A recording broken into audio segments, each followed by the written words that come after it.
Hi there, Internet. It's Mike from QuickNote, and today we're going to compare the Ledger Flex with the Solflare Shield. Now, one of these devices is incredibly complicated, and the other is very simple. So, is that even a valid comparison? And also, what's the current beef between the Solana ecosystem and Ledger? Let's find out.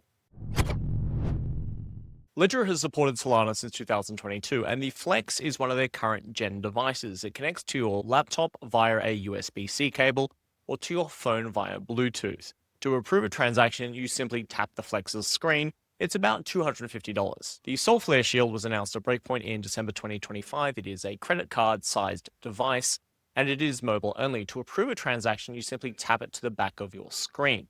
It's only about $50 or $70 if you pick some of the more fancy options. So in both cases, your private key lives on the device. When you send a transaction to either of these, if you approve, then a signature is generated, which shows that you, as the holder of the device that stores the private key, actually approved that transaction. So how can you compare them? Well, it really all comes down to this screen. See, the Ledger Flex supports something called clear signing, where the screen on the Flex gives you a preview of what the transaction will do before you approve it. So you can make sure that a malicious app isn't changing ownership of your accounts or sending tokens to a destination that you don't want, etc., before you approve the transaction. Ledger CTO says that clear signing makes Ledger devices immune to various security vulnerabilities because you'll always see what you're about to approve before you approve it. There's just one problem. That's not actually true, at least on Solana, which by a bunch of different measurements is now the most active blockchain. A Ledger device will give you transaction previews for sending tokens, but if you try and do anything more complex, even just swapping tokens on Jupiter, you'll be asked to turn on something called blind signing, which is exactly how it sounds, approving transactions without even being able to see them first. If that seems dangerous, it is, but it's required by Ledger's own docs to do anything more than the basics on Solana. It won't surprise you that just about everyone in the Solana ecosystem has been asking for better transaction previews for years, including people from Solana Mobile, Helium, Blueshift, QuickNote, our competitors, and just about everyone else. Here's Ledger's own X account asking people to turn on blind signing just for a swap. So the screen on a Ledger Flex does very little, and to make the device work, you'll need to find a compliant USB-C cable. A lot of cheaper ones don't work. You'll need to find the right USB slot on your device. Yes, for some reason across multiple Macs, the top left USB-C slot seems to work better than the other ones.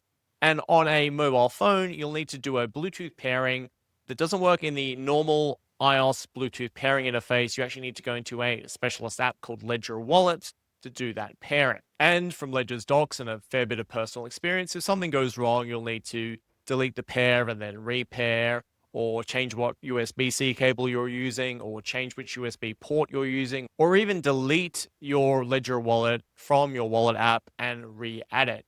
And that can be a hassle, but more to the point, it's also stressful and distracting.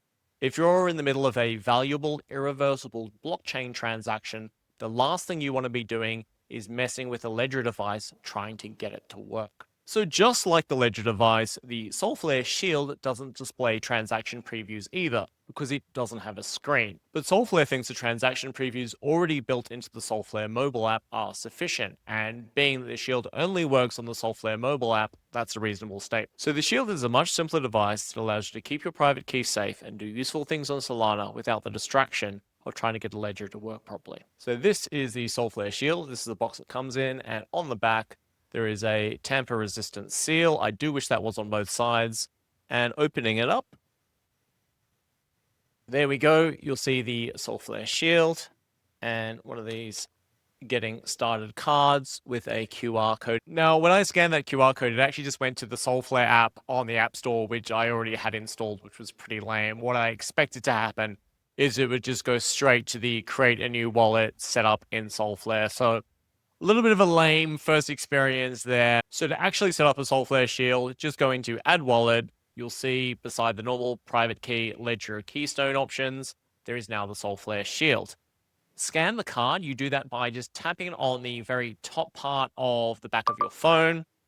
So you have the option to either create a new wallet and get a new recovery phrase, or import a recovery phrase you've used before. What Solflare don't want you to do here is import a recovery phrase that you've used on a bunch of other different devices. They want you to use effectively a pure passphrase that has only ever been used on their devices. That way, if something does go wrong, you can just blame them.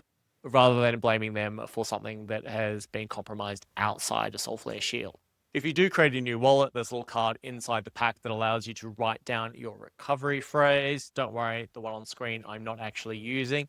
You'll set a 6-digit PIN on the shield so that if you lose your wallet, whoever gets it doesn't have access to your funds, and that's it. Your new wallet is set up. First thing you probably want to do is rename it, and the second thing you'll probably want to do is send a small amount of funds to your new wallet so you can just test signing and doing DeFi things. So what do I think of the Solflare Shield, especially as someone who's been using Ledger for 4 years? I am very impressed with this device. There's a few things that really appeal to me about it. One is the portability.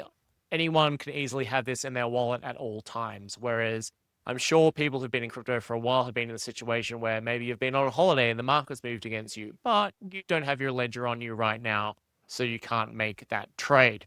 The second thing I really like about the Solflare Shield is the reliability. It is simply a far more reliable device than a Ledger Flex. A lot of the things that make the Ledger hard to use are the fault of people who make bad cables or bad laptops or whatever else. I don't want to say that that is always the fault of the Ledger engineering team, but yeah, certainly it is much harder to get a Ledger device to work consistently than it has been with the Shield. The final thing is that Ledger have had years to add real transaction previews to their devices. They haven't done it. Solflare hasn't really fixed that. You're still reliant on the software to show you an accurate preview of the transaction, but they're limiting it to their own app, specifically on mobile, because that's a relatively locked down environment that Solflare can guarantee will show you an accurate preview of what you're about to do. Desktops have all kinds of dodgy extensions, etc. Mobile only support is valid. That kind of brings me to some of the downsides of the Shield. The first one being that it's mobile only. Just give me a QR code where Solflare on the desktop can hand things over to Solflare on my phone, and I will be very, very happy.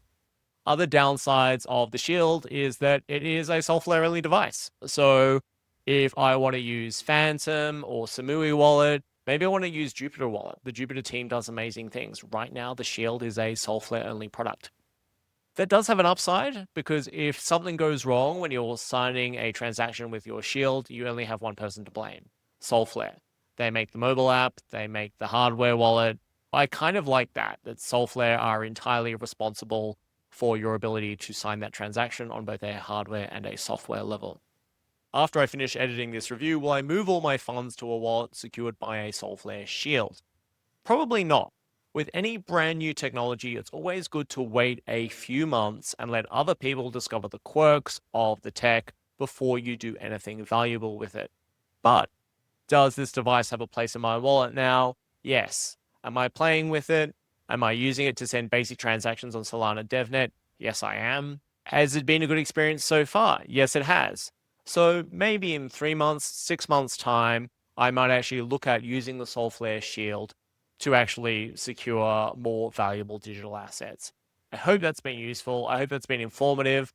I'll be in the comments below if you have any questions about the Shield, and I'll see you in the next video. Thanks, guys. Bye.